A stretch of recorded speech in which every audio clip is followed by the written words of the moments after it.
두 번째로 예수님의 기도에 대해서 생각해 보려고 합니다. 영광과 영생, 이 두 단어로 예수님의 기도를 요약해 볼 수가 있습니다.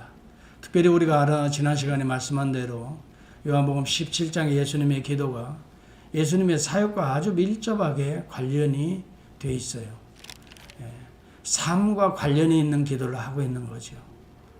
특별히 아버지께서 보내신 그 사명과 관련된 기도를 올려드리고 있는 거예요. 그래서 이 기도를 대제사장적 중보기도라고 우리는 부르고 있습니다. 주님이 이 땅에 이루기 위해서 기도하고 있는 것입니다.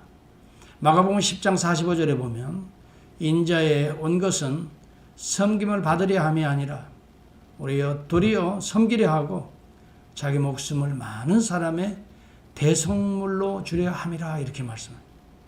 우리 주님이 이 땅에 오신 것은 사람들에게 영광을 받고 섬김을 받기 위해서가 아니라 오히려 섬기려 하고 또한 자기 목숨을 우리를 죄로부터 구원하기 위해서 대속물로 죄값을 치르는 그러한 랜섬, 속죄물로 하나님 앞에 드리기 위해서 오셨다 이렇게 말씀합니다. 그래서 이렇게 하심으로 말미암아 내 안에 하나님의 영광이 나타나게 하옵소서 이렇게 기도하고 있는 것입니다. 여러분, 우리 주님의 기도를 보면은 영광과 영생 이 두 단어가 아주 보석처럼 박혀 있습니다. 우리의 기도도 역시 이 두 가지가 빠져서는 안 될 거라고 생각이 듭니다. 우리의 기도의 초점이 이 두 가지가 흐려져서는 안 되고 여기에 맞춰져야 된다고 생각이 들어요. 하나님의 영광을 위해서 기도해야 됩니다. 영광이라는 단어를 우리가 알아야 됩니다. 하나님이 내 안에 임재하게 해달라고 기도하는 것입니다. 하나님께서 내 안에 임재하셔서 하나님의 모습이 나를 통해 비춰지게 해달라고 기도하는 것입니다. 이러면 문제는 끝나게 되는 거예요. 하나님이 내 안에 임재하면 문제는 끝나는 것입니다. 해답은 거기에 있는 것입니다.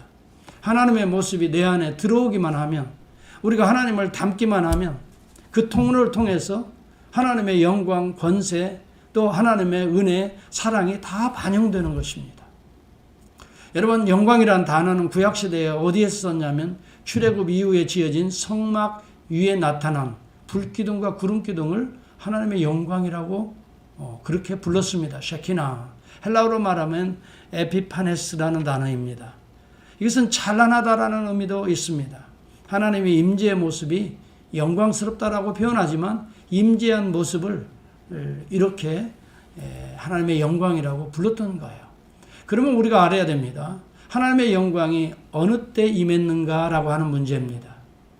출애굽한 이후에 임했던 것입니다. 출애굽의 사건은 철저하게 유월절 사건입니다. 죽음으로부터 건져냄을 받은 것입니다. 애굽의 장자들이 또 모든 생물들이 다 장자들이 죽게 될 때에 어린 양의 그 피를 좌우의 인방과 설주에 바른 그 가정만 살게 됩니다. 그래서 죽음이 넘어갔습니다. 그들 위에 다시 말하면 죄를 장자들이 갚는 것입니다. 장자라고 하면 모든 인간의 그 가정의 대표성을 상징하고 있는 거지요.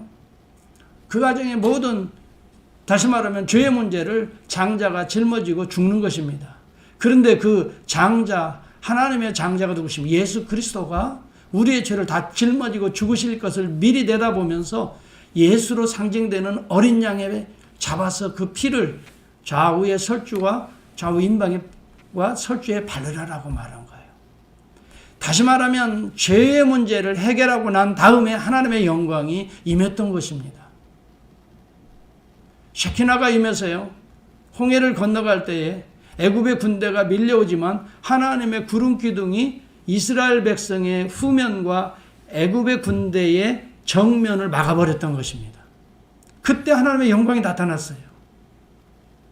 그리고 이후에 성막을 지을 때 다시 나타납니다. 하나님의 몸이 이 땅에 임재한 것을 그들에게 보여주는 성막이 완성되었을 때에 그 다음에 구름 기둥과 불 기둥으로 나타납니다. 그들 가운데 임재했다는 거예요. 너희들을 보호하시겠다는 거예요. 너희들을 인도하시겠다는 거예요. 하나님의 백성들을 광야 40년을 어디로 가겠어요?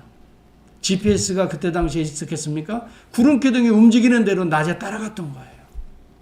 그럼 우리가 어디에서 텐트를 치고 자야 됩니까? 구름 기둥이 머무는 그곳에 텐트를 치도록 했습니다. 그대로 움직이지 않았어요. 그리고 난 다음에 저녁에는 불 기둥이 그 위에 임재했어요. 하나님의 영광, 이것을 하나님이 우리와 함께 계시구나. 네. 하나님이 우리를 돌보시고 계시구나. 하나님께서 우리를 인도하고 계시는구나. 그들이 눈으로 보고 알게 했던 것입니다. 하나님은요, 영이시기 때문에 외모는 없으십니다. 다만 그렇지만 살아계신 실존의 하나님이십니다. 그것을 어떻게 알기를 백성들이 원했냐면 구름을 보고 불기둥을 보고 하나님의 눈에는 보이지 않지만 손에는 잡히는 것 같지 않지만 실제로 존재하시는 영이신 하나님이시구나. 그들로 하여금 알게 하신 거예요. 애굽의 군대를 누가 막았었습니까? 하나님의 그 영광의 쉐키나가 막았었던 거예요. 외부의 적들로부터 우리를 그렇게 보호하신다는 것을 상징적으로 보여주는 거예요. 주님이 이것을 위해서 기도하셨다는 것입니다. 다시 말하면 예수 그리스도께서 실제적으로 죄의 문제, 어린 양 되셔서 피해 값을 갚으시고 하나님의 영광의 쉐키나가 되어서 그들 가운데 하나님의 모습들이 나타날 수 있도록 기도하셨던 겁니다. 여러분, 오늘 많은 사람들이 기도를 소중히 알고 또 어려울 때마다 기도를 합니다. 우리는 무엇을 위해서 기도하나를 가만히 보면은 하나님의 영광의 초점이 맞춰지지 않냐고. 우리가 당장 무엇을 해결하려고 그것을 위해서 기도하는 것입니다. 여러분, 하나님이 우리 안에 충만한 그 문제가 보호해지는 것입니다. 그리고 하나님의 지혜와 능력으로 그 문제가 해결이 되는 것입니다. 그리고 내가 그러면 어떤 존재가 되어야 돼요? 내가 그 하나님의 영광을 위하여 나를 영화롭게 하사, 그렇게 말합니다. 내가 그 하나님의 영광에 쓰임받는 도구가 되게 해달라고 기도하는 것입니다. 그 문제를 해결할 수 있는 하나님의 영광의 도구가 되게 해달라고, 십자가가 되게 해달라고 기도하는 것이 예수님의 기도였던 것입니다. 하나님이 뜻하신 그 뜻을 내가 이루어서 하나님의 구속이 일어나서 그의 백성들 가운데 하나님의 영광이 임재하도록 그렇게 기도했던 것입니다. 여러분, 우리는 우리의 뭐라고 할까요? 우리의 자존심을 세우기 위해서 우리는 많은 것을 붙들고 있습니다. 요즘 심리학에서 자존감이라는 단어들을 많이 사용하죠. 자존감이라는 단어를 자존심과 비교해서 많이들 씁니다. 자존심이라는 단어는 self-esteem이라고 영어로 말하면 자기 존중이라는 의미입니다. 자기를 존중하는 것입니다. 자존감은 self-egoism이라고 합니다. 자기 중심적으로 자기를 사랑하는 것입니다. 여기에 자존심에 붙들려 있는 사람이 있고 자존감에 붙들려 있는 사람이 있어요. 두 분 다 어찌 보면 비슷한 용어 같아요. 자기를 존중합니다. 자기를 붙듭니다. 다 자기를 존중하는 마음이 있습니다. 그런데 자존감은 무엇입니까? 자기의 존재라고 하는 것이 얼마나 소중한가를 느끼는 것입니다. 왜 소중하냐? 자기가 있음으로 인하여 많은 사람들에게 가정에, 사회에, 여러분 교회에, 또 여러분 기업에 도움이 되고 그들에게 유익이 되어서 뭐가 나타나요? 하나님의 은혜의 도구가 되기 때문에 나라는 존재가 상당히 중요하다라고 여겨지는 것입니다. 이걸 자존감이라고 우리는 말할 수가 있습니다. 중요합니다. 내가 없으면 안 되지요. 내 가정의 문제, 우리 자녀들의 문제, 내 기업의 문제. 여러분, 내가 있음으로 인하여 그러한 하나님이 우리에게 주신 모든 은혜의 선물들을 잘 관리하게 되고, 그렇게 되므로 하나님의 영광이, 하나님의 은혜와 사랑이 나를 통해서 다른 사람에게 흘러가서 그들로 말미암아 하나님을 볼 수 있고 만날 수 있으니 나라는 존재는 얼마나 중요한가 할 수가 없습니다. 그런데 자존심은 무엇입니까? 다른 사람을 배려하지 않습니다. 우선 내가 다른 사람과 비교해서 우위에 또 높은 위치에 또 자기 중심적으로 모든 생각과 모든 관점이 움직여지는 그것을 고집하려고 합니다. 이것은 자존심이 센 사람이다. 이렇게 말하는 것입니다. 여러분, 우리 주님은 셀프 이스템이 강한 분입니다.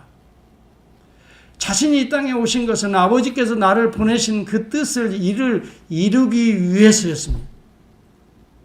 그렇게 함으로 이 땅에 뭐가 일어나요? 하나님의 영광이 셰키나가 임재해서 구속이 일어나서 그들이 하나님을 보고 하나님의 은혜, 따뜻한 하나님의 은혜를 불기둥을 맛보고 그들이 이제 구름기둥이 하나님의 영광이 나타나서 그들의 인생길, 방황하는 인생길들을 인도하게 되어가는 그러한 뭐예요? 도구가 자신이 되게 해달라고 우리 주님은 기도하고 있는 것입니다. 여러분, 저와 여러분들은 정말 소중한 분들이에요. 한 분 한 분들이 대단히 소중해요. 왜 소중하느냐? 이것을 우리가 바로 깨닫게 될 때에 우리는 하나님의 영광이 나타날 수가 있는 거죠. 나를 위해서 소중한 것이 아닙니다. 실제적인 우리 인간의 행복은 자기를 위할 때 나타나는 것이 아니라고 말합니다. 참으로 우리가 기뻐하고 우리 안에 행복이 나타나는 것은 내가 비록 부족하지만 내가 연약하지만 나를 통해 우리 이웃이 뭔가 힘을 얻고 나를 통해서 뭔가 가정에 도움이 되고 나를 통해서 뭔가 내가 속해 있는 단체가 힘을 얻게 될 때 그게 보람이 느끼면서 왠지 나의 존재감이 올라가는 것입니다. 나의 희생을 통해서 내 자녀들이 잘 되어갈 수 있다면 여러분, 나라는 존재가 얼마나 내가 희생하는 것이 얼마나 보람입니까? 그걸 고생이라고 생각 안 하지요. 기쁨이지요. 자식들을 위해서 여러분 우리가 희생하고 헌신하는 거 얼마나 기쁜지, 그것을 고생이라고, 물론 고생은 고생이지만은 그냥 그걸 고생이라고 생각하고 고통이라고 생각하고 억지로 하는 분들이 어디 있어요. 나를 통해서 우리 자녀들이 정말 아름다운 기반이 되고 토대가 되어서 잘 자라가서 그들 속에 하나님의 은혜가 계속 임재할 수 있다면, 내가 그런 통로가 되어줄 수 있다면 우리는 얼마나 놀라운 은혜의 삶을 사는지 알 수가 없고, 사실 저와 여러분들이 그렇게 소중한 존재라는 것에서 우리는 힘을 얻게 되는 것입니다. 여러분 지금 한 분 한 분들이 오늘 예배를 드립니다. 얼마나 귀한 존재인지 하나님의 이 시간 영광을 받으십니다. 여러분들을 통해서 하나님 기뻐하십니다. 왜 그럴까요? 나를 사모하는 자들, 나의 말을 경청하고 또 하나님과 하나 된 이 모습을 통해서 하나님의 나라가 이 땅에 여러분을 통해서 세워지고 든든해지고 확장되어지고 여러분들의 가정과 일터에 하나님의 은혜가 계속 전달이 되기 때문에 하나님께서는 그걸 기뻐하시는 것입니다. 여러분들 한 분 한 분들이 믿음 안에 사는 것이 얼마나 큰 힘인지 알 수가 없습니다. 우리 주님은 그런 이야기합니다. 아버지께서 내게 하라고 주신 일을 내가 이루어, 이렇게 말합니다. 아버지께서 내게 하라고 주신 일을 내가 이루어 아버지를 이 세상에서 영화롭게 하였사오니, 그렇게 말합니다. 여러분, 우리에게 주신 사명이 있기 때문에 하나님이 우리를 이 땅에 다 보내신 것입니다. 우리 주님을 그냥 어떻게 하다가 이 땅에 오신 게 아니에요. 계획 속에 다 보내십니다. 이 땅에 우리 주님은 오셔서 뭐라고 기도합니까? 아버지께서 내게 하라고 하신 그 일을 내가 이루어 아버지를 영화롭게 하였사오니, 이렇게 말을 합니다. 궁극적으로 아버지께서 하라고 주신 일이 무엇일까요? 4절에 나타나는데요. 십자가에서 대속의 죽으심을 통해서 자기 목숨을 많은 사람의 대속물로 줌으로 인해서 죄인들의 죄를 어떻게 해요? 구속하시는, 그로부터 그 백성들이 죄의 문제를 해결하고 죄로부터 자유하고 죄로부터 보호받는 것, 이것이 우리 주님이 이 땅에 오셔서 해야 할 메시아적 사명이었던 것이죠. 여러분, 이 땅에 주님이 오셔서 병든 자만 고쳐주시고 눈먼 소경만 눈을 열어주시고 안진병 일으키시고, 여러분 그렇게 하고 끝나신 게 아닙니다. 병자를 위해서 주님이 오신 것이 아닙니다. 영원한 죄와 사망의 굴레에서 우리를 해방시키시기 위해서 우리 주님이 오신 것입니다.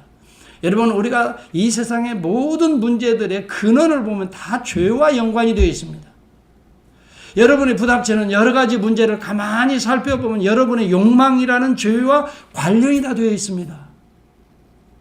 예. 여러분의 자존심이라는 것과 다 관련이 되어 있습니다. 자기를 아는 셀프 에고이즘과 관련이 되어 있습니다. 이런 죄로부터 우리를 자유케 하기 위해서, 벗어나게 하기 위해서, 여러분, 이것이 아버지께서 우리 아들에게, 그 아들을 통해서 내 그러한 죄악들을 십자가에서 대속하기 위해서. 여러분, 이것을 내가 이루어라고 말합니다. 그리고 우리 주님이 십자가에서 다 이루었다라고 말합니다. 테텔라스타이. 내가 이루어라는 말이 텔레오사스라는 단어입니다. 테텔라스타이. 다 동일한 단어인 것입니다. 아버지께서 내게 하라고 주신 일을 내가 이루어 아버지를 영화롭게 했네. 근데 십자가에서 돌아가시면서 운명하시면서 마지막 순간에 하신 말씀은 바로 그 이루었다라는 말입니다. 그것을 위하여 기도하셨던 것입니다. 그렇게 함으로 대속이 우리 가운데 임하고 있는 것입니다. 여러분, 이 세상은 어찌 보면 자존심 싸움입니다. 다 자기의 뜻을 이루려고 몸부림을 칩니다. 여러분 가만히 생각해 보세요. 여러분의 뜻을 이루려고 하는 자존심은 사실 십자가 앞에 못 박아져야 될 것들입니다. 아버지께서 우리에게 이루라고 하시는 것은 우리를 높이라고 하는, 네 뜻을 고집하라고 하는 자존심이 아닙니다. 다른 사람을 소중히 여기고 다른 사람의 죄와 허물을 내가 품에 안을 수 있는, 그러므로 인하여 다른 타인에게, 우리 남편에게, 우리 아내에게, 우리 자녀들에게, 우리 교회 식구들에게, 여러분의 직장의 동료들에게, 여러분과 사는 모든 관계 속에서 그들 속에 하나님의 은혜가 들어가라는 것입니다. 나를 통해서. 네. 이것이 바로 우리 주님이 기도하시는 거예요. 여러분, 오늘날 기독교가 너무 기복주의에 빠져 있어요. 복이라고 하는 개념을 자기 중심적인 성공으로 해석을 합니다. 이것은 자존심을 세워가는 일입니다. 사실은 못 박아야 될 일입니다. 오히려 여러분, 우리의 삶은 어찌 보면 하나님이 베풀어 주신 모든 재능이나 하나님의 은사들을 우리는 나누어 주는 일을 위해서 기도해야 됩니다. 이것을 위해서 여러분 우리는 기도해야 됩니다. 하나님이 이미 우리에게 베풀어 주신 게 너무너무 많습니다. 여러분, 사소한 것 같지만 여러분에게 주신 모든 것들은 하나님이 주신 다 재능들입니다. 이러한 것들을 통해서 잘 활용해서 내가 드러나는 것이 아니라 이웃들을 배려하고 사랑하는 일에 잘 쓰임받아서, 격려하고 위로하는 일에 잘 쓰임받아서, 도움을 주고 혜택을 주는 일에 우리 자녀들이 잘 쓰임받아서, 정말 하나님 앞에 영광이 되기를 위해서 기도합니다. 여러분, 그러기 위해서는 학교 성적도 잘 받아야 되겠지만요, 우리의 마음의 성적, 하나님 앞에 우리의 심령의 성적을 잘 받아야 됩니다. 제가 지난주일에 깜짝 하나 놀랐어요. 개인적인 얘기 같지만, 우리 사무실에서 우리 건이 이렇게 프린트 해야 되겠다 그래서 보니까요, 성적표더라고요. 난 몰랐어요. 하나가 프린트돼서 미리 잘못 이렇게 계속 눌렀는데 안 나와요. 딱 하나가 나오고 가져갔는데, 그 다음 전에 눌렀던 것이 나온 걸 이렇게 뚝 보니까요, 성적이 얼마나 좋은지. 야, 올해 전부 다 4.0이 4.0이에요. 야, 놀라지 않았어요? 깜짝 놀랐지요. 야, 정말 이렇게 책을 좋아하고 하더니 공부를 잘하는 거야. 그러면서 내가 순간에 기도를 했어요. 하나님, 정말 이렇게 잘 크니까 너무 감사합니다. 그런데 이 아이가 이런 좋은 성적을 가지고 좋은 학교에 이제 입학을 하고 또 앞으로 하나님 나라에 귀하게 다른 사람을 위해서 정말, 그 순간, 짧은 순간이지만 그 기도가 나오더라고요. 성적 받아서 좋은 대학에 가서 좋은 직장, 그것이 중요한 것이 아니라, 그래서 자기를 드러내는 것이 중요한 것이 아니라, 이 아이를 통해 나타날 앞으로 놀라운 하나님의 뜻이 있을 거라고. 그것을 내가 이루어 아버지를 영화롭게 하였어. 이런 것이다 이 말이에요. 내가 어렵게 설교하는 거 아니잖아요. 여러분, 우리에게 주어진 여건들, 환경들, 우리의 관계 속에서 여러분 우리의 생각을 붙들고 이것을 관철시키는 것은 자존심 싸움이라 이 말이에요. 가정에서도 꼭 내가 이겨야 되겠다는 거예요. 남편보다는 아내보다. 아니면 이제 아내가 이겨. 어떻게든지 내 뜻을 붙드는 것을 여러분 이런 싸움을 여러분 하는 것이 그래서 이기는 것이 여러분이 올라가는 것이 그것이 여러분 승리가 아니라 이 말이죠. 예수님의 기도가 아니라 이 말이에요. 어떻게든지 자기 희생이 되더라도 대속의 길 이것을 위해서 우리 모두에게 하나님으로 올라가는 통로가 될 수 있다면 자기를 기꺼이 희생하게 해달라고 이렇게 기도한단 말이에요. 그래서 아버지를 궁극적으로 영화롭게 아버지의 뜻이 하늘에서 이루어진 것처럼 내 땅에서 이루게 해달라고 그렇게 기도하고 있는 것입니다. 여러분 왜 오늘날 고통이 불행이 이 땅에 찾아옵니까? 여러분 궁극적으로 잘 살펴보면은요 다 각자 자기가 살려고 하니까 고통이 따라오고 불행이 따라오고 자기가 살려고 하니까 다른 사람과 비교해서 어떻게든 올라가려고 하다 보니까 못 미칠 때 여러분 불안이 오고 불행이 오는 것이에요. 거기에 비교해서 자기가 떨어진다고 생각하니까 불행이 찾아오는 거예요. 생각에. 여러분 우리는 절대 그런 생각을 가지면 안 돼요. 하나님이 우리에게 주신 그대로가 여러분 귀한 존재라는 것을 깨달아야 됩니다. 환경에 돈이 있든 없든 그건 그렇게 중요한 것은 아닙니다. 하나님이 나에게 주신 이 모습 이대로가 하나님의 걸작품이라는 거예요. 땅에 있는 성도는 존귀한 자라고 해요. 나이가 들든지 아이든지 그 자체로서 우리는 존중히 여겨야 됩니다. 땅에 있는 성도는 존귀한 자라고 그랬어요. 하나님의 뭐가 있어요? 은혜가 담겨져 있는 자를 성도라고 합니다. 존귀한 자라고 말을 합니다. 하나님은 우리를 그렇게 보는 것입니다. 아무개는 존귀한 자입니다. 네, 존귀한 자라고 하면서 하나님이 뭐라고 말씀하냐면 나의 모든 기쁨과 즐거움이 그에게 있도다 이렇게 말을 해요. 여러분 우리가 지금 살아가는 이 존재하는 그 자체가 하나님 앞에는 존귀한 모습이라 이 말이죠. 믿습니까? 네. 옆에 분들하고 한번 인사해 볼까? 당신은 좀 인사 좀 해. 존귀한 자입니다. 예, 정말 존귀한 자라고요. 나의 모든 형상이 그 속에 있다는 거예요. 하나님의 형상, 하나님의 사랑, 하나님의 구속, 하나님의 십자가의 보혈이 예수 안에 흐르고 있다는 거예요. 얼마나 귀한지 몰라요. 남편이 보혈로 내 어려움이 있고 내 허점이 있을 때 씻어주고 닦아줄 때 우리 안에 하나님의 형상이 나타나니까 하나님의 영광이 드러나니 얼마나 행복한지 알 수가 없어요. 여러분 씻어주니까 그 보람을 내가 느껴요. 내가 아내의 이 어려운 점을 내가 씻어줬구나. 아내의 눈물을 닦아줬구나. 여기에 남편은 얼마나 보람을 느끼는지 알 수가 없어요. 아내가 힘들 때 남편이 힘이 되어줘 보세요. 여기에서 남편이 가지고 있는 자존감이 올라가는 거예요. 내가 나를 보면 참 형편없는 사람 같은데 이렇게 이런 형편없는 존재도 이렇게 힘이 되는구나. 의지의 대상이 되는구나.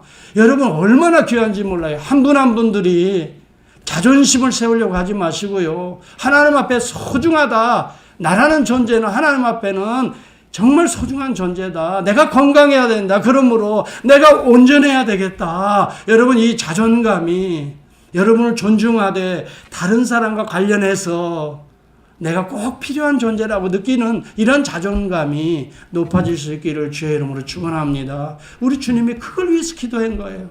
내가 비록 희생하지만 이를 통해서 나타날 하나님의 놀라운 구속의 은혜가 이걸 생각하니까 하나님을 그렇게 해서 영화롭게 해달라고 기도합니다. 그런데요, 하나님의 임재, 샤키나가 임재하면 어떤 역사가 일어나느냐? 영생이 일어나는 것입니다. 그래서 영생을 위해서 기도하는 것입니다. 여러분, 영생을 위해서 기도한다는 거 바로 2절에 나타나고 있지 않습니까? 아버지께서 내게 하라고 하신 그 일, 대속의 십자가를 지고 난 다음에 아버지께서 아들에게 주신 모든 사람에게 영생을 주게 하시려고 셰키나가 나타나는 것입니다. 그러므로 영광과 영생은 뗄래야 뗄 수 없는 것이고 사실은 영적으로 밀접하게 관계가 돼요. 하나님이 그 가운데 임재하면 영생이 일어납니다. 영생을 우리가 이렇게 생각해야 돼요. 많은 사람들이 죽으면 천당 가는 걸 영생이라고 생각을 해요. 영원히 산다는 거, 이터널 라이프라는 거예요. 물론 그것도 영생입니다. 그러나 그것은 아주 부분적인 이해입니다. 영생이라는 단어는 그런 단어가 아닙니다. 영생은요, 영원한 생명을 말하는 것입니다. 영원한 생명은 하나님 외에는 없습니다. 다시 말하면 하나님의 생명을 말하는 것입니다. 하나님의 생명을 영생이라고 말하는 것이에요. 이런 의미로 영생이라는 단어를 성경은 쓰고 있는 것입니다. 하나님이 등장해서 그 10년 가운데 임하면 여러분 속에 영생이 시작되는 것입니다. 하나님의 생명이 하나님의 씨앗과 같이 시작되는 것입니다. 하나님의 생명이라는 하나님의 인격체입니다. 하나님의 뜻입니다. 하나님의 성품입니다. 하나님의 모든 것들입니다. 이것이 자라가면서 우리 안에 나타나게 되는 것이고, 우리가 육체를 벗게 될 때는 그 세계로 들어가 버리는 것을 영생이라고 말하는 것입니다. 영생을 죽어서 천국 가는 것으로 알고 영원히 산다는 개념으로만 알면요, 지옥 가도 영원히 살긴 살아요. 지옥 가도 사는 거예요. 그러나 하나님의 생명 안에 들어가지는 못하는 거예요. 네. 천국도 영생이지만 지옥도 영생이에요. 영원히 산다는 개념 속에서는. 불 가운데, 여러분 고통 가운데 영원히 살 수 있어요. 그 길로 가는, 지옥으로 가는 자들도 있어요. 그러니까 영생이라는 단어를 그냥 죽어서 영원히 산다는 개념으로만 이해하지 마세요. 따라서 합시다. 영생은, 이거 밑줄을 그어놔야 돼요. 하나님의 생명이다. 하나님의 생명 가운데 살아가는 것 영생입니다. 하나님의 생명은 어떻게 우리 가운데 임하게 됩니까? 예수가 하나님과 우리 사이의 죄의 땀을 헐어버릴 때에, 십자가의 보혈을 흐르게 될 때에 하나님의 셰키나가 나타난과 동시에 하나님의 생명이 우리 가운데 심겨지는 것입니다. 하나님의 셰키나는 출애굽 이후에 나타났다고 제가 얘기했습니다. 어린 양의 보혈을 상징하는, 예수 그리스도의 보혈을 상징하는 어린 양의 피를 설주에 바른 이후에 하나님의 생명이 드디어 이스라엘 백성에 나타난 것입니다. 그래서 여러분, 애굽의 군대로부터, 애굽의 군대를 죄를 상징하는 것입니다. 애굽의 군대를 막아서는 것입니다. 하나님의 생명이 있는 곳에서는요, 죄가 한 길로 왔다 7길을 도망가는 것입니다. 어둠의 세력들은 하나님의 생명 앞에 꼼짝 못합니다. 저와 여러분이 하나님의 생명으로 충만하게 임하게 될 때에 죄의 유혹을 언제든지 뿌리칠 수가 있습니다. 여러분, 그래서 영생이라고 해서 하나님의 영광과 동일한 개념으로 성경은 많이 이야기를 해주고 있는 것을 보게 됩니다. 하나님의 생명에 참여하게 되는 것입니다. 그런데 그 하나님의 생명에 참여하게 되는 길을 여기 3절은 말씀해주고 있습니다. 오늘 이 말씀을 우리가 잘 이해해야 됩니다. 다시 한번 저와 여러분이 성경을 보시기 바랍니다. 우리는 영광과 더불어 영생을 위해 기도합니다. 영생을 우리가 어떻게 얻을 수 있습니까? 3절입니다.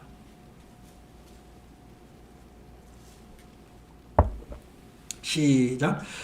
영생은 곧 유일하신 참 하나님과 그가 보내신 자 예수 그리스도를 아는 것이니이다 라고 말을 합니다. 여러분, 영생은 하나님을 알아야 됩니다. 그리고 하나님이 보내신 예수 그리스도를 아는 일입니다. 안다는 말을 여러분 여기서는 기네스코라는 헬라어를 쓰는데요. 단순히 인지적으로나 인식적으로 깨닫는 것을 의미하지 않고요.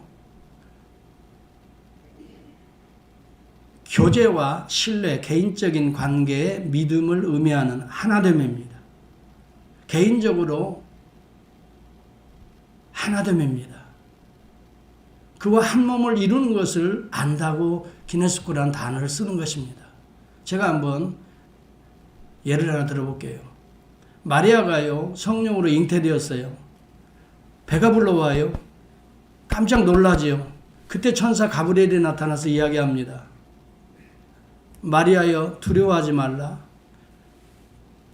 주님께서 너와 함께 하시도다. 그런 이야기합니다. 보라, 내가 잉태하여 아들을 낳으리니 그 이름을 예수라 하라. 깜짝 놀랍니다. 그리고 그 가브리엘 천사에게 마리아가 질문하는 내용이 있습니다. 나는 남자를 알지 못하니, 내가 남자를 알지 못하는데 어찌 이런 일이 내 안에 있을 수, 내가 남자와 알지 못한다는 단어를 씁니다. 알지 못한다는 단어는 무슨 의미일까요? 김양순 권사님? 에? 남자를 알지 못하는 게, 이분이 남자다, 여자다, 그걸 알지 못한다는 얘기예요. 내가 남자를 알지 못했다는 말이 무슨 말이에요? 남자와 뭐 하지 않았다? 동침하지 아니하였다는 말이에요. 한 몸을 이루지 아니하였다는 말이에요. 이런 말로 지금 동일한 언어를 사용하고 있는 것입니다. 요셉도 그런 이야기합니다. 천사가 나타났습니다. 요셉에게. 마리아가 배불리 오니까 이 여자가 다른 남자를 알았구나. 예. 그리 생각하고 조용히 끊고자 했습니다. 정혼한 것을 끊고자 했을 때 뭐라고 천사가 나타나서 요셉에게 말하면 마리아 데려오는 것을 두려워하지 말라. 예.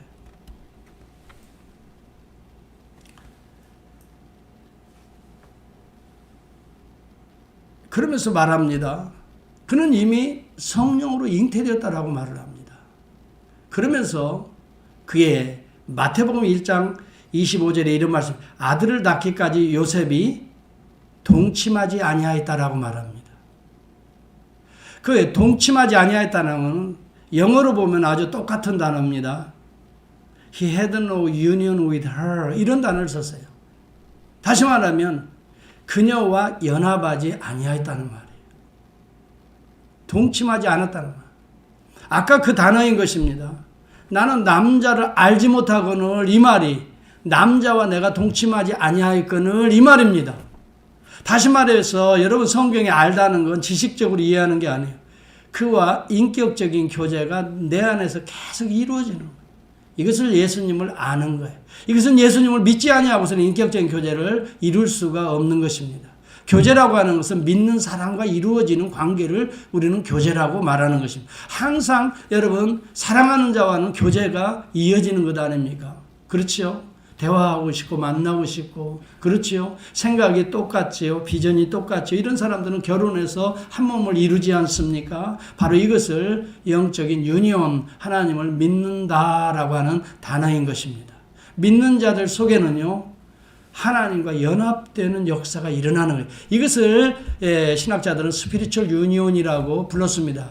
신비적 연합이다라고 미스티컬 유니온이라고 부른 자도 있기는 있습니다. 그러나 스피리추얼 유니온이라고 불렀습니다. 믿음은 칼빈이 그렇게 말합니다. 영적인 연합의 개념이다라고 말을 합니다. 예수 그리스도와 함께 한 몸을 영적으로 이루는 것이다 하는 말입니다. 내 생각이 예수의 생각이 되는 것이고 내 마음이 예수의 마음을 품는 것이 되고 내가 움직이는 것들이 마치 내가 움직이는 것 같지만 내가 예수님과 한 몸을 이뤘으니 내 손을 통해 예수님의 손길이 되어가는 것, 이것이 믿음으로 충만한 자의 삶이라 하는 것입니다. 그러므로 영생은 죽어서 천국 가는 것만이 영생이 아닙니다.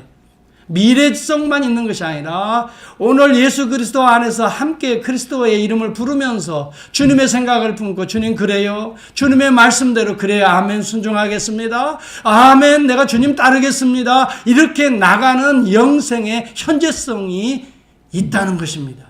특히 공간복음에서는 다른 곳에서는 종말론적인 개념으로 영생을 사용하지만 요한복음의 특징은 영생을 현재성으로 강조하고 있다라고 데이 카슨이라고 하는 제가 좋아하는 우리 은사입니다만 스승은 그렇게 풀었습니다. 영생의 현재성을 강조하고 있다. 요한복음은 이미 이룬 것 같지만 하나님의 관점에서는 지금 현재 이루어가고 있다는, 이미 이루어진 것을 미리 바라보면서 그 하나님의 나라가 이미 이루어졌다는 것을 강조하고 있는 거예요. 예수 그리스도를 믿는 자 속에서 이미 하나님의 씨가 들어가서 영생이 시작되었다는 거고, 그것이 완성되는 것은 컨슈메이션, 그리스도가 다시 재림하여 오실 때, 그 중간에 우리가 죽게 될 때는 영생의 품으로 들어가게 되는 것이죠. 하나님의 품, 그 생명의 품으로 하나님의 생명으로 들어가게 되는 것이죠. 그래서 여러분 영생이라고 하는 것을 미래로만 보지 마시고 오늘 내 안에 하나님의 영광, 하나님의 영생은 같은 개념으로 내가 예수를 믿고 하나님의 이름을 부를 때마다 우리 안에 쉐키나가 나타나듯이 그 하나님의 생명이 우리 가운데 임재하게 된다. 하나님을 생각하고 하나님의 이름을 부를 때에 하나님의 그 은혜와 지혜가 여러분을 바로 그 순간 우리에게 임재하고 내 생각 속에 들어오고, 아 그렇군요, 깨달음을 주셔서 감사합니다 하고 내 생각을 포기하고 하나님의 생각으로 바꾸어 나가는 것, 이것이야말로 영생의 삶이라 하는 거예요. 교제의 삶이라 하는 거예요. 에녹이 그렇게 300년간 하나님과 교제했다라고 말합니다. 그래서 하나님의 품에 들어간 것입니다. 에녹의 그 삶은 이 삶과 죽음이 따로 구분이 안 되었던 것입니다. 사실은 정말 하나님의 영광이 충만한 자는 삶과 죽음이 구분이 안 됩니다. 살아도 주를 위해 살고 죽어도 주를 위해 죽습니다. 그것이 뭐 우리 육체의 분리가 그렇게 큰 문제가 아닙니다. 여러분, 에녹이 300년을 그렇게 살았습니다. 그가 말씀하시는 그대로 순종하며 살았. 노아도 마찬가지입니다. 하나님의 심판대 앞에서 그가 하라고 하시는 그것을 이루어서 하나님의 말씀 그대로 순종하며 살았. 그는 구원의 삶, 영생의 삶을 노아의 방주를 통해 우리에게 보여주고 있는 것입니다. 사랑하는 성도 여러분, 우리가 이 땅에 믿음으로 살아가는 행위가 영생의 삶이 시작되었다는 것을 의미한다는 걸 여러분 잘 이해해야 됩니다. 하나님의 생명이 내 안에 지금 자라고 있다. 이것을 우리가 안다면 우리는 영생의 삶을 살아가고 있는, 시작된 삶을 살아가고 있는 것입니다. 제가 한번 성경을 통해 다시 한번 한 인물을 예화 들겠습니다. 누가복음 19장에 보면 삭개오가 등장합니다.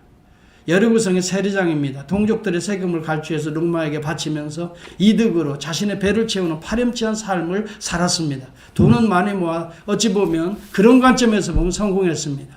비록 삭개오는 키가 작았고 또 동족 유대인들로부터는 죄인 취급을 받았지만 어찌 보면 자기 목표를 이루었습니다. 그렇지만 그의 마음에는 영생이 없었기 때문에 행복하지 못했습니다. 그런데 어느 날 영생의 주 되신 예수가 그 동네에 지나간다는 소식을 듣게 됩니다. 예수를 만나기 위해서 참으로 돌 감람나무 위를 올라서, 옛날에는 뽕나무로 되어 있지만 돌 감람나무라고 최근에 번역성구에는 번역이 되어 있어요. 시카모로 해석이 되어 있더라고요.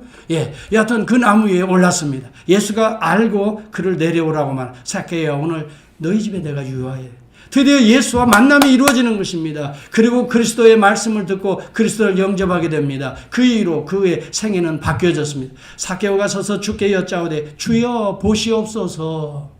내 소유의 절반을 가난한 자들에게 나눠주고 내가 누구에게 속여 뺏은 것이 있으면 내가 갑절이나 갚겠나이다. 다시 말하면 지금까지의 삶을 완전히 청산하는 것입니다. 새로운 하나님의 마음으로 하나님의 말씀이 들어왔습니다. 이제 그 뜻대로 연합이 된 것입니다. 그렇게 살겠습니다. 여러분, 지금까지는 내가 이렇게 백성들의 돈을 갈취하면서 속이면서 살았지만 이제부터는 나눠주며 살겠습니다. 그렇게 해서 모은 재산 절반을 다 떼어서 나눠주며 그리고 사람들에게 악한 일한 거 다 갚으며 이제 남은 생에 내 인생의 후반전에는 우리 주님이 말씀하시는 대로 말씀대로 순종하며 살겠습니다. 이때부터 영생의 삶이 시작되는 것입니다. 그 속에 하나님의 생명이 그 안에 시작되었던 것입니다. 그 이전까지는 누구예요? 전반전은 자기중심이었다 이 말이에요. 자존심을 살리며 세상의 성공을 향했다 이 말이에요. 그런데 예수를 만나고 나서 전반전은 그렇게 살았지만 예수를 만나는 하프타임에 예수를 만나고 나서 후반전은 어떻게 살아요? 완전히 변화된 삶을 살았다 하는 말입니다. 이것이 영생의 삶이라고 말합니다. 하나님과 동행하는 삶이라고 말. 저의 여러분 예수를 만나기 전과 예수를 만나기 이후의 삶이 이렇게 달라지는 것입니다. 나 중심의 자존심이 아니라 이제는 타인을 위해서 하나님의 나라를 위해서 자존감, 내가 얼마나 소중한 내 사명이 얼마나 소중한가. 내가 없으면 내 가정이 안 되고 내가 없으면 내 교회가 힘들어지고 내가 없으면 내 기업이 흔들거려지고 내가 없으면 우리 이 사회에 미래가 없다라고 하는 소중한 마음으로 살아가는 것. 여러분, 하프타임이라는 책을 쓴 분이 있습니다. 밥 버포드라고 하는 분입니다. 여러분 혹시 읽어봤는지 모르겠어요. 이 밥 버포드라고 하는 분이 재작년도에 돌아가셨는데요. 이분은 미국 케이블 방송을 최초로 시작했던 신화적인 인물입니다. 여러분, 케이블 지금은 뭐 흔하지만은 최초로 시작했습니다. 그래서 케이블 방송에 거장이라고 막 신화적 인물로 평가하는 바퍼 보드라는, 그래서 돈도 꽤 벌었어요. 그리고 CEO로서 엄청난 부를 누리게 됩니다. 그런데 그가 이런 성공이라는 정상에 딱 오르게 되면서 한 가지 일이 생깁니다. 하나밖에 없는 아들이 갑작스럽게 죽게 됩니다. 충격적인 일이죠. 그래서 그가 그때 인생을 다시 생각하기 시작했습니다. 지금까지 나는 어떻게 살아왔나? 그 아들과 생각하면서 모든 것이 무너지는 걸 느꼈습니다. 또는 또 세상의 성공은 한 것 같았는데, 여러분, 그리고 나서 그가 앞으로 어떻게 살 것인가? 앞으로 어떻게 살 것인가를 고민하기 시작합니다. 지금까지 보니 그렇게 쌓아놓은 부와 명예와 성공이 아무것도 아니다는 거죠. 자기 마음이 무너질 때 그 모든 것들은 아무것도 아닌 것이잖아요. 그렇게 되잖아요. 자기 마음이 무너져 있는데 그렇잖아요. 아무리 눈에 보이는 것이 그렇게 중요한 건 아니잖아요. 사람이 그렇게 되는 것 같아요. 내 마음이 무너지면 다 끝나는 거예요. 여러분, 우리가 볼 때는 정치적으로도 성공하고 어느 분은 대통령까지도 되고 어느 분은 세계적인 경제계에 그렇게 그래도 어떻게 그냥 마음이 무너지면 끝나는 거 아니에요. 그래서 이분이 마음이 무너진 이후에 그가 예수님을 만나게 돼요. 하나님께 돌아오게 돼요. 그러고 나서 예수를 더 깊이 알기를 시작하면서 인생관이, 가치관이, 세계관이 완전히 바뀌어지게 돼요. 그러면서 그가 하프타임이라고 하는 책을 써요. 여러분 꼭 한번 인터넷 들어가서 찾아보세요. 하프타임이라는 책을 써보면 자기의 지금까지 준 재능이, 지금은 자기를 위해서 썼지만 이제 후반전에는 예수를 위해 써야 되겠다. 예수는 많은 사람들의 대속물로 자기를 화목제물로 드리셨는데 나도 나에게 준 이 재능을 많은 사람들을 위해 이제는 나눠주는 삶을 살아야 되겠다. 그래서 그의 삶을 바꾸기 시작합니다. 지금까지는 성공적인 삶을 살았는데 이제 이후로는 의미 있는 삶으로 바꿔야 되겠다. 재능과 자원을 지금까지 획득하는 삶을 살았는데 이제는 나누는, 퍼내어주는 삶을 살아야 되겠다. 창조적이고 의미 있고 도전적인 시간으로 인생 후반전을 그는 계획했습니다. 그러면서 그가 이런 중요한 이야기를 합니다. 게임의 승패라고 하는 것은 전반전이 아니라 하프타임을 지난 후반전에 있다라고 말합니다. 후반전에서 판가름 인생이 나는 것이지 전반전은 아무리 잘 나간다 한들 소용없다는 것입니다. 그런데 이 하프타임에 누구를 만나느냐가 중요하다는 이야기를 합니다. 예수 그리스도를 만나게 될 때 하프타임이 바뀌어지게 된다는 말입니다. 그러면서 그는 이야기를 합니다. 전반전에는 내가 내 인생에 세상 일이 너무 바빠서 예수님의 음성을 듣지 못했다고 그는 고백했습니다. 그러나 후반전에는 이제는 날마다 주님의 음성을 들으며 주님이 인도하시는 길로 새로운 삶을 살아가고 있다라고 말한, 이제는 하나님의 말씀에 생기에 호흡을 하면서 영생의 삶을 살아가고 있다라고 말을 하고 있는, 지금 느끼는 거 하나님의 은혜, 하나님의 임재를 느끼면서 하나님의 이 놀라우신 자기에게 주어진 사명을 느끼면서 이것을 최선을 다하다가, 그래서 여러분, 그는 교회의 많은 리더들을 위해서 헌신합니다. 많은 일꾼들을 키워냅니다. 멘토가 됩니다. 여러분, 중요한 것은 우리 인생에 누구를 만나느냐에 달려있는 것입니다.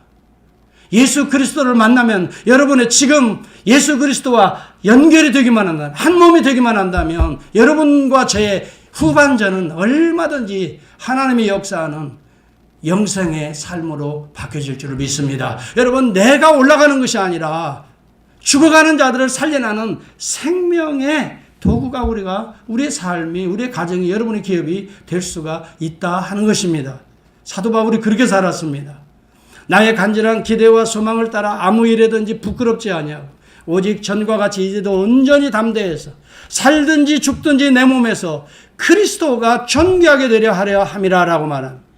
이는 내게 사는 것이 그리스도니 죽는 것도 유익하다라고 말을 합니다. 여러분, 삶과 죽음을 그렇게 대단하게 생각하지 않습니다. 내 안에 누가 살고 있느냐, 이것이 중요하다는 거예요. 내 안에 하나님의 생명이 살고 있다라고 말을 합니다. 그리스도가 살고 있다라고 말합니다. 이것이 오늘 우리가 이 땅에서 살아갈 영생의 삶이라는 것입니다. 이것을 위하여 주님은 기도하셨던 것입니다. 저와 여러분들의 기도는 우리의 삶이 되어야 됩니다. 우리 안에 여러분 우리의 모습이 드러나는 것이 아니라 우리의 모습은 십자가에 어떻게 해요? 같이 죽고 우리의 여러분 이 세속적인 것들은 같이 죽고 우리 안에 그리스도가 나타날 수 있다면 이것이 곧 하나님의 생명이 영생의 삶을 사는 것입니다. 여러분의 가정, 기업, 여러분의 삶, 여러분의 관계 속에 하나님의 영광과 영생이 나타나는 여러분 한 주간 이제 시작됩니다. 어떻게 사시겠습니까? 여러분 뭔가를 향하여 땀 흘릴 것입니다. 그것이 무엇이 나타나기 위해서인지 한번 깊이 묵상하면서 크고 작은 일 속에서도 하나님의 영광과 사람을 배려하고 사람을 살려내는 이 영생의 삶이 될 수 있다면 이것이야말로 진정한 의미의 하나님의 은혜의 삶